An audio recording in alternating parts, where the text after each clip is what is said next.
Muli Wenji from BA. This is a Rorschach Malawi update from the 11th of November 2025. A quick summary of what's going down in Malawi.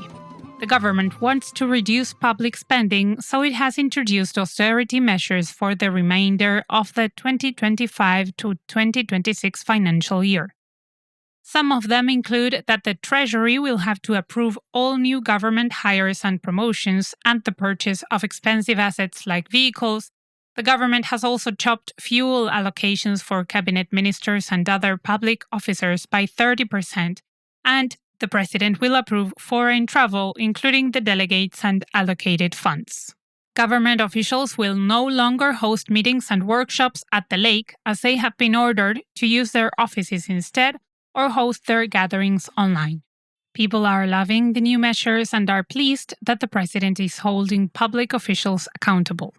The government is also determined to make life easier for locals and has removed examination fees for students in public schools.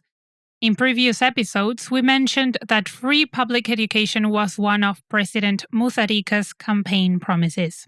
Unfortunately, students who learn in private schools will still need to pay the full examination fees to the Malawi National Examinations Board. There is a general assumption that kids in private schools come from well-off families since their fees are expensive and public schools are free. On Monday the 10th, the Examinations Board opened up registration for candidates who want to sit for national examinations in 2026. Registrations will close on the 15th of December. Despite these celebrated moves, some people are missing the previous government. On Monday the 10th, the Nyasa Times wrote about Vitumbiko Mumba, the former trade minister, recalling how his trade reforms broke down cartels that controlled the availability of sugar in Malawi. The article said the reforms forced Ilovo Sugar, Malawi's biggest sugar producer, to ensure fair prices and a steady flow of the commodity on local markets. At the time, Ilovo had been accused of exporting sugar while the country had a serious shortage. Now that the shortage is back, Nyasa Times assumes that the new government isn't enforcing Mumba's reforms, that sugar suppliers are taking advantage and causing a deliberate shortage, which would allow them to increase sugar prices. Next up, driving around in Lilongwe in the central region will be much better now that the Lilongwe bridge is open. The Ministry of Transport and Public Works officially opened the bridge on Thursday the 6th after limiting its usage so that it could be reconstructed thanks to funding from the Japanese government. The construction started in November 2022 and caused a lot of traffic. The suffering might have been worth it, considering that the Lilongwe Bridge is now one of the best in Malawi as it boasts a 5-lane carriageway. Locals were so excited to use the bridge that they marched onto it while singing soon after the ministry opened it up for public use. There's a short clip in our show notes.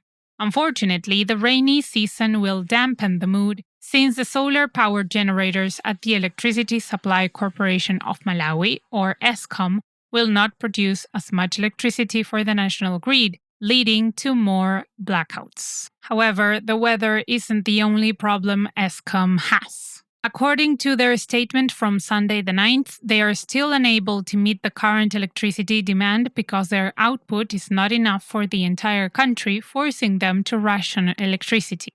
ESCOM releases weekly blackout schedules so people can plan accordingly. Check the schedules with the link in the show notes. Meanwhile, mental health professionals have been making fresh calls for men's mental health ever since a new study by the Malawi police revealed that over 480 locals committed suicide between January and September. 415 of those members were men. While commenting on the news, Dr. Chiwoza Bandawe, a clinical psychologist, thinks the men dominated the statistics because local culture teaches them to, quote, hide their feelings and appear strong even when they are falling apart inside, unquote.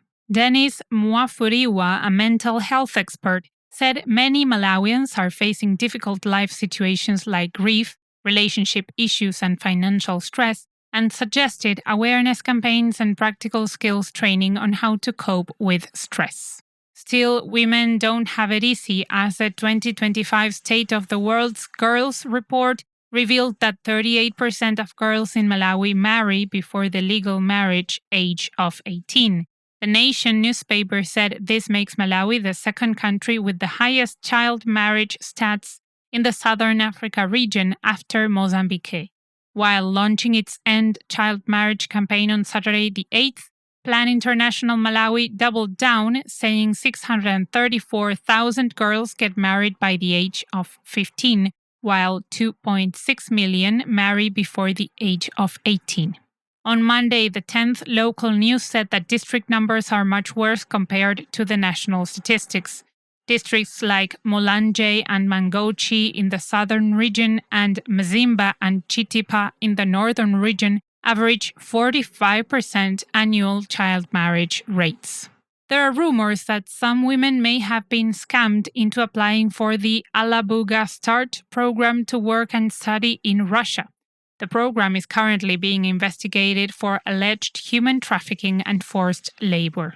Rumors say the recruited women are being kept in a factory and being forced to assemble drones for the Russian-Ukrainian war. On Saturday the 8th, local news said hundreds of young African and Asian women, including Malawians, were tricked into going to Russia.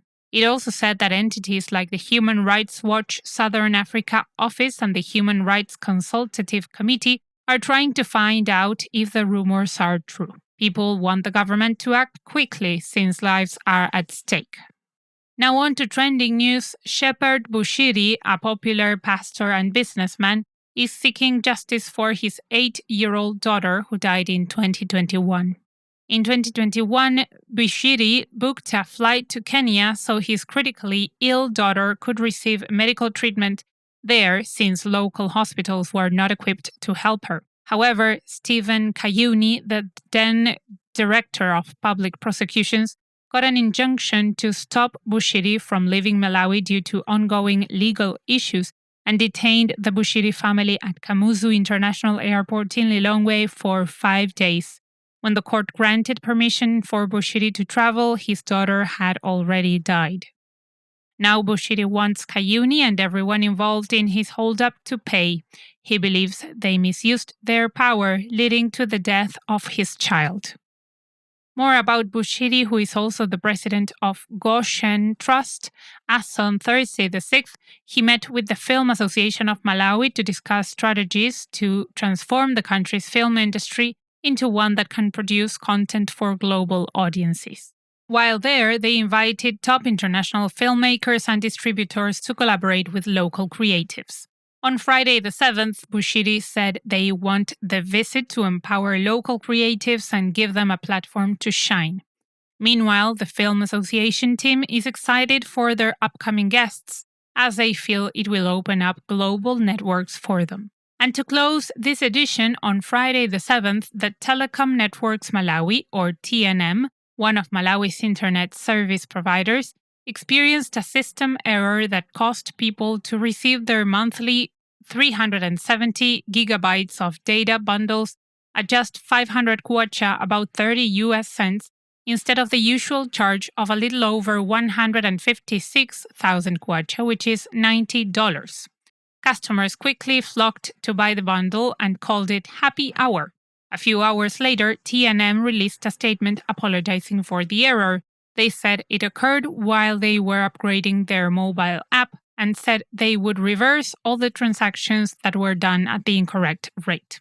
However, some users jokingly fired back, saying they never complained about the error, so TNM should not fix it. And that's it for this week. Thank you for joining us. Our new very cool t-shirts are on the way, right in time for Christmas. Stay with us for the reveal. Pitani Bueno.